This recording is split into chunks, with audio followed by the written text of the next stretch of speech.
What's up, everybody? Welcome back to KJ. Got Pedro here. What's up? Me. We're definitely gonna enjoy talking about a specific movie this guy saw recently. Yeah, so I saw Ferdinand this past weekend on TV. No one saw that. Ferdinand? The hell is that? With John Cena? The Bull? Yeah, the Bull. That sounds like bullshit to me at this point. Hey, well, no one saw that movie, and that's why it sucked. No, I saw The Last Jedi.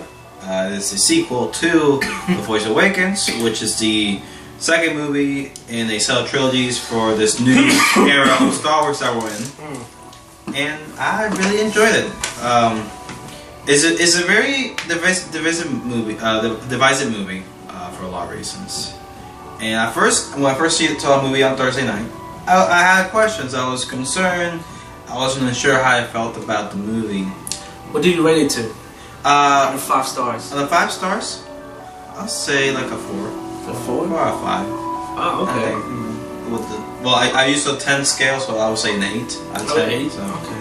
So, and then when I saw it a second time this past weekend, and I kind of understood more of the things, some of the things that I had problems with, I kind of was like, oh, that's not like really something bad with the movie. It's just a direct, a decision the director made for that movie.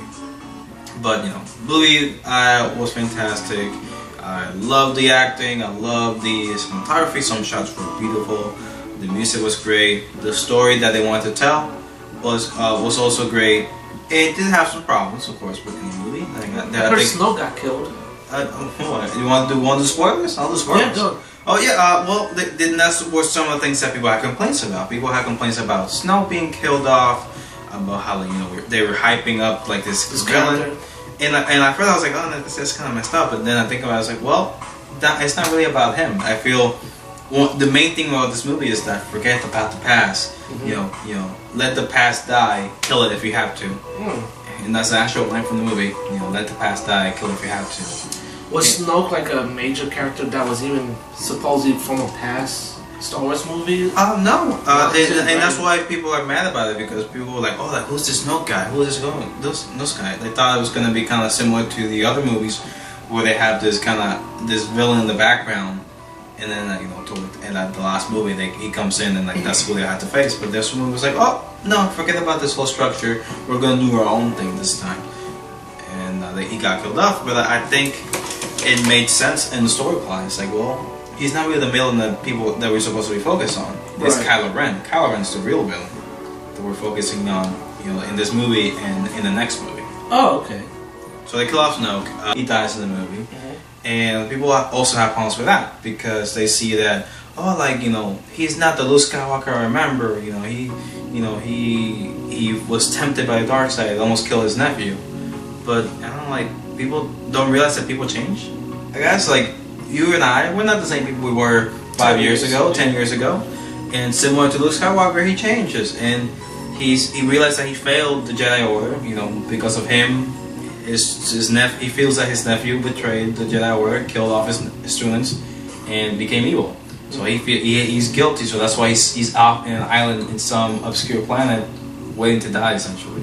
Oh. So at the end, he realizes that, okay, this is my way of redeeming myself, so he phases off. He uses his force power. He still has his island. He never leaves the island, but he has his force power where he can illustrate himself in another planet. And it's weird, but it works so well in the movie how they did it. So what? He has this feels like he teleported his powers. Yeah. So he's able to transmit himself. He's in the stone meditating. And then he's able to transmit himself as an illusion, but it looks real. So he's out there in the planet where they're fighting, and faces off against his nephew without touching him, and shows that even though we're not fighting, I'm still winning. So wait a minute, he's fighting his nephew. But he never slashes him. He never slashes him. But then Kylo goes for the killing blow and realizes, wait a minute, not there. So you're telling me Luke is still alive and? No, he dies. Oh, he died. Yeah, because in the movie earlier it says that if you do something like that, it's too draining for your body. So once he's finished with his lotion, they really see like he's really exhausted, and he kind of just like goes with the Force. He becomes one with the Force. So similar to how Yoda and Obi-Wan, they kind of disappear. Yeah. He disappears. Oh wow. So in the next movie, we can see him as a Force ghost. That's definitely a possibility. Yeah, I heard about that. They might do that. Yeah, because like I think Luke Skywalker, like Mark Hamill, he did a fantastic job in this movie. That's great. We can actually see, from what you're telling me, we'll see more of him from the first, the Force Awakens. Oh yeah, the Force Awakens released for like 5 seconds. This one, he is definitely an important character. Oh, okay. And you know, I know if you notice, all the characters from the earlier movies, they're more like side characters because it's not really their story. It's about Rey, it's about Kylo Ren, it's about Poe, of course, Finn, Rose. But this is all about the new generation of Jedis and all these characters to develop and become the new leaders. Yeah, and the Hot the movie, yes, I think the whole storyline with Finn and Rose going to like a casino planet to find like this code breaker.